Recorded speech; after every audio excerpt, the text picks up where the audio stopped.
بسم اللہ الرحمن الرحیم۔ علم حق چینل کے معزز ناظرین السلام علیکم۔ ناظرین، ایک نئی ریئیکشن ویڈیو میں خوش آمدید۔ آج کی ویڈیو میں ہم ڈاکٹر ذاکر نائک کا بیان بھی سنیں گے، اور حال ہی میں انڈیا میں ایک فلم ریلیز ہوئی ہے کشمیر سے ریلیٹڈ، تو اس کو بھی تھوڑا سا ڈسکس کریں گے، اور اس کا ایک چھوٹا سا کلپ بھی آپ لوگوں کے ساتھ شیئر کریں گے، اور اس کے بارے میں تھوڑا سا ایکسپلین کر کے بھی آپ لوگوں کو بتاؤں گا کہ یہ فلم کیوں ریلیز کی گئی اور اس فلم کے پیچھے کیا سازش ہے، اور پھر ڈاکٹر ذاکر نائک کا بیان بھی آپ لوگ کے ساتھ شیئر کروں گا۔ یعنی ڈاکٹر ذاکر نائک کا بیان میں اور آپ مل کے دیکھیں گے اور سنیں گے کہ ڈاکٹر ذاکر نائک اس بارے میں کیا فرماتے ہیں۔ تو تھوڑا سا آپ لوگ کو فلم کے بارے میں ایکسپلین کر کے بتا دیتا ہوں۔ ابھی حال ہی میں انڈیا میں ایک فلم ریلیز ہوئی ہے جس کا نام ہے دا کشمیر فائلز۔ بیسیکلی یہ فلم کشمیر کے بارے میں بنائی گئی ہے، اور اس فلم میں ایک سوچی سمجھی سازش کے تحت یعنی ایک کشمیر کی جو اوریجنلٹی ہے اس کو چینج کرنے کی کوشش کی گئی ہے۔ جیسا کہ آپ سب کو پتہ ہے کہ انڈیا نے کشمیر پہ زبردستی قبضہ کر کے مسلمانوں پہ تشدد بھی کر رہا ہے، اور وہاں پہ زبردستی ہندوؤں کو آباد کرنے کی کوشش بھی کر رہا ہے۔ جیسا کہ آپ سب کو معلوم ہے کہ ماضی میں اسرائیل نے بھی یہ فارمولہ اپلائی کیا تھا کہ جب اسرائیل نے فلسطین کو قبضہ کرنے کی کوشش کی تو اسرائیل نے اس فارمولے کے تحت کام کیا کہ اسرائیل نے اپنے لوگوں کو فلسطین میں زیادہ سے زیادہ آباد کیا۔ پھر بعد میں اسرائیل نے یہ کلیم کیا چونکہ یہاں پہ اسرائیلی میجورٹی ہے، یعنی یہودی تعداد میں زیادہ ہے، تو یہ علاقہ یہودیوں کا ہے۔ یعنی فلسطین جس کو آج کل لوگ اسرائیل کے نام سے جانتے ہیں، حالانکہ پاکستان اس کو تسلیم نہیں کرتا اور اسرائیل نام کا کوئی ملک نہیں ہے، ہم اس کو تسلیم نہیں کرتے، تو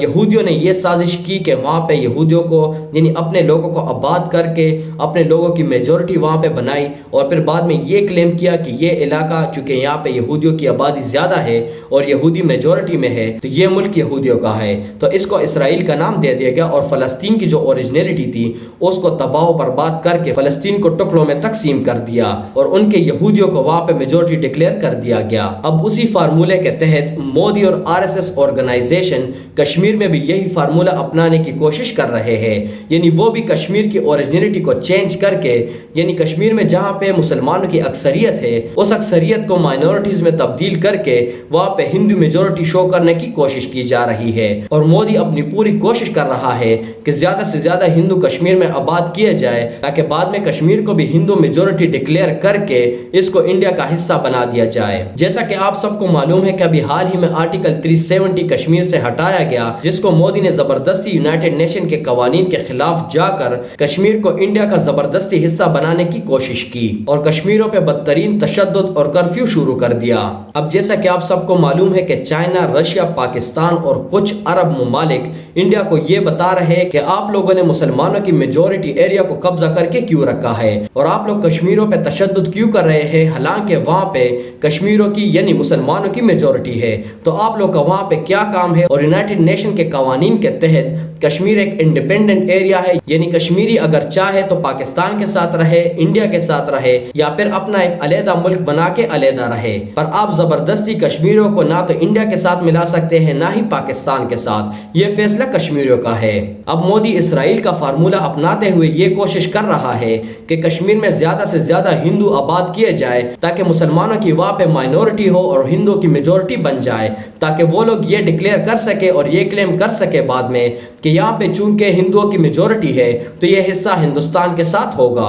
اس لیے انڈیا میں BJP اور RSS کے مدد سے اور ان کے پلان کے تحت ایک فلم ریلیز کر دی گئی جس کا نام دا کشمیر فائلز ہے، اور اس فلم میں کشمیر کی اوریجنلٹی کو چینج کرنے کی کوشش کی جا رہی ہے، یعنی جہاں پہ لوگ انڈیا کو یہ بتا رہے ہیں کہ کشمیر میں مسلمانوں کی اکثریت ہے اور کشمیر میں صرف مسلمان ہی رہ رہے ہیں، تو آپ لوگ اس ایریا کو کلیم کیسے کر سکتے ہیں اور زبردستی کشمیر پہ قبضہ کیسے کر سکتے ہیں؟ مودی اور RSS نے اس فلم کے تحت یہ کوشش کی ہے کہ اس فلم میں یہ دکھایا گیا ہے کہ یہاں پہ پہلے یعنی کشمیر میں پہلے ہندوؤں کی میجورٹی تھی، یعنی ہندو یہاں پہ پہلے آباد تھے، لیکن مسلمانوں نے ہندو پہ بدترین تشدد کیا اور کافی ہندو پنڈتوں کو بھی قتل کیا، جس کے نتیجے میں ہندو پنڈت اور جتنے بھی ہندو وہاں پہ آباد تھے کشمیر میں تو ان لوگوں کو مجبوراً کشمیر چھوڑ کر انڈیا میں بسنا پڑا۔ تو اب مودی یہ کوشش کر رہا ہے کہ کسی طریقے سے لوگوں کی سوچ کو بدل کر اور کشمیر کی اوریجنلٹی کو تبدیل کر کے لوگوں کو یہ بتایا جائے کہ کشمیر میں پہلے ہندو آباد تھے، یعنی کشمیر ہندو کی میجورٹی کا علاقہ تھا، وہاں پہ صرف ہندو ہی آباد تھے، لیکن مسلمانوں نے زبردستی وہاں پہ گھس کے وہاں پہ آباد ہو کر ہندوؤں پہ تشدد کیا، ہندو پنڈتوں کو سرعام قتل کرتے رہے جس کی وجہ سے مجبوراً ہندوؤں کو کشمیر چھوڑ کر ہندوستان میں آباد ہونا پڑا۔ تو بیسیکلی اس فلم کے تحت اور اس فلم کے ذریعے مودی چاہتا ہے کہ لوگوں کی سوچ کو تبدیل کیا جائے اور لوگوں کو یہ بتایا جائے کہ کشمیر کی اوریجنیٹی مسلمانوں کی اکثریت نہیں تھی، بلکہ کشمیر میں پہلے ہندو آباد تھے اور یہ ہندو کی میجورٹی کا علاقہ تھا۔ جس طرح اسرائیل یہ کلیم کرتا ہے کہ سینکڑوں ہزاروں سال پہلے فلسطین کا علاقہ یہودیوں کے انڈر تھا اور یہاں پہ یہودی آباد تھے اور یہودیوں کو زبردستی یہاں سے ہٹایا گیا تھا، تو اس لیے وہ اس علاقے کو کلیم کرتے ہیں اور یہ بتاتے ہیں کہ یہاں پہ ہمارا ہیکل سلیمانی تھا اور یہ علاقہ ہمارا ہے، یہاں پہ مسلمانوں کی اکثریت نہیں ہے، یہاں پہ یہودیوں کی اکثریت ہے۔ اور اسی بنا پر، اسی کلیم کی وجہ سے یہودی وہاں پہ زیادہ سے زیادہ آباد ہو رہے ہیں اور مسلمانوں پہ بدترین تشدد کر رہے ہیں۔ تو یہی فارمولہ اپناتے ہوئے مودی بھی چاہ رہا ہے کہ کسی طریقے سے کشمیر کی اوریجنیٹی کو چینج کر کے لوگوں کی سوچ کو تبدیل کر کے ان کے ذہن میں یہ بات ڈال دی جائے، یعنی ویسٹرن یونین میں جتنے بھی لوگ ہیں اور یونائٹڈ نیشن میں جتنے بھی لوگ ہیں ان کے ذہن میں یہ بات ڈالی جائے کہ یہاں پہ پہلے ہندو آباد تھے اور یہ ہندو کی میجورٹی کا علاقہ تھا اور یہاں پہ مسلمان زبردستی آباد ہو گئے تھے اور ہندو کا قتل عام کر رہے تھے، ہندو پنڈتوں کا قتل عام کر رہے تھے، تو مجبوراً ہندو کو یہ علاقہ چھوڑنا پڑا تھا۔ اور وہ لوگ چاہتے کہ اب دوبارہ اپنے ہندو پنڈتوں کو اور اپنے ہندوؤں کو کشمیر میں آباد کر کے اس علاقے کو یعنی کشمیر کو ہندو میجورٹی کا علاقہ ڈکلیئر کیا جائے۔ تو اب میں آپ لوگ کے ساتھ اس فلم کا ایک چھوٹا سا کلپ بھی آپ لوگ کے ساتھ شیئر کروں گا اور اس کے بعد ڈاکٹر ذاکر نائک کا بیان بھی سنیں گے کہ ڈاکٹر ذاکر نائک کشمیر کے بارے میں کیا رائے رکھتے ہیں اور ڈاکٹر ذاکر نائک اس کو کس نظر سے دیکھتے ہیں۔ آپ لوگوں سے گزارش ہے کہ ویڈیو کو لائک کر کے زیادہ سے زیادہ شیئر بھی کیجیے گا اور جن حضرات نے ابھی تک ہمارے چینل کو سبسکرائب نہیں کیا ہوا ان سے گزارش ہے کہ ہمارے چینل کو سبسکرائب کر کے بیل آئیکن پریس کریں تاکہ آنے والی ہر ویڈیو کی نوٹیفیکیشن آپ لوگوں تک بر وقت پہنچتی رہے۔ تو بڑھتے ہیں ویڈیو کی طرف، ویڈیو اینڈ تک لازمی دیکھیے گا۔ ویڈیو کے اینڈ پہ میں ویڈیو کے بارے میں اپنا ریویو بھی دوں گا اور آپ لوگوں سے گزارش ہے کہ اپنی قیمتی رائے کا اظہار کمنٹ سیکشن میں لازمی کیجیے گا۔ تو بڑھتے ہیں ویڈیو کی طرف۔ دلی والوں نے کشمیر کو ایسے چھوڑ دیا ہے جیسے یہ بھارت کا کبھی تھا ہی نہیں۔ پورا بھارت اس طرح چلتا ہوا کشمیر بنے گا تب یاد رکھنا تم بھی اس کے ذمہ دار تھے۔ آپ نے کہا کہ کشمیر میں جو ہو رہا ہے مارنا، لڑنا، جھگڑنا، کیا جہاد ہے؟ اگر وہ جد و جہد کر رہے ہیں قرآن و حدیث کے مطابق اپنے نفس کے خلاف، جو غلط چیز ہے اس کے خلاف، معاشرے کو سدھارنے کے لیے، تو وہ صحیح جہاد ہے۔ اور جہاد دو قسم کے ہوتے ہیں، ایک ہوتا ہے جہاد فی سبیل اللہ، اللہ کے راہ میں جہاد جو قرآن و حدیث کے مطابق ہے۔ دوسرا جہاد ہے جہاد فی سبیل شیطان، تو شیطان کے راہ میں جہاد کرنا، جد و جہد کر رہے معاشرے کو بگاڑنے کے لیے، اسے کہتے ہیں جہاد فی سبیل شیطان۔ ہر مسلمان کو کرنا چاہیے جہاد فی سبیل اللہ، جد و جہد قرآن اور صحیح حدیث کے مطابق۔ کشمیر میں کیا ہو رہا ہے، میں نے کوئی انٹرویو لیا نہیں ان کا، جو میں پریس میں سنتا ہوں، میں اس کی تحقیق نہیں کیا ہوں۔ قرآن میں لکھا ہے سورہ حجرات میں سورہ نمبر 49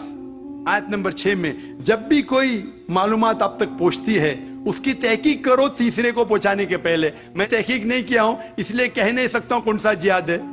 لیکن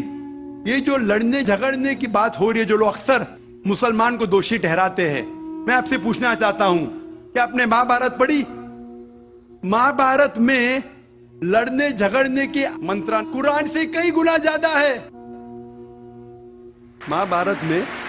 لڑنے کے شلوک منترا قرآن مجید سے کئی زیادہ ہے۔ بھگوت گیتا ایک مہابھارت کا حصہ ہے، 18 جز 18 چیپٹرز انوشاسن پرو کے، جس میں شری کرشن ارجن کو ایڈوائز دیتے ہیں، سمجھاتے ہیں۔ جب ہم پڑھتے ہیں بھگوت گیتا چیپٹر نمبر 1